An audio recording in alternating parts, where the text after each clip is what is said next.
ఇవాళ custard powder ఇంకా పంచదార లేకుండా చాలా టేస్టీగా ఉండే కస్టర్డ్ని చేసుకుందాం.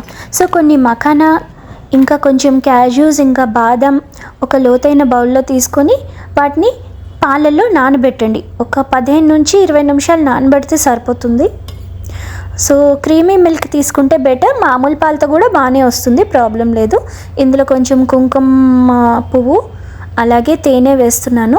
జస్ట్ 2 టీ స్పూన్స్ హనీ సరిపోతుంది, కొంచెం తీపి కావాలంటే వేసుకోవచ్చు.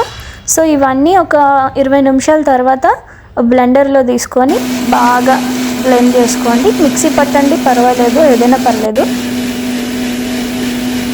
మీకు బాగా క్రీమీగా వస్తుందన్నమాట మనం వేసిన ఇంగ్రీడియంట్స్ వల్ల. సో ఫ్రూట్స్ మీ ఇష్టం, మీకు ఏం నచ్చితే అవి వేసుకోండి. నేను కొంచెం దానిమ్మ ఇంకా యాపిల్ ముక్కలు ఇంకా బనానా పీసెస్ అవి వేసాను. సో కొంచెం ఫ్రిడ్జ్లో ఉంచి తింటే బాగుంటుంది, చాలా టేస్టీగా ఉంటుంది. మీకు రెగ్యులర్ కస్టర్డ్ లాగే ఉంటుంది. ఆల్రెడీ హనీ వేసాం కాబట్టి తీయగా మీకేం పెద్దగా అనిపించదు, ఒక మంచి స్వీట్ తింటున్న ఫీలింగే కలుగుతుంది. సో హెల్దీ కూడా కాబట్టి తప్పకుండా ట్రై చేయండి. Okay, bye.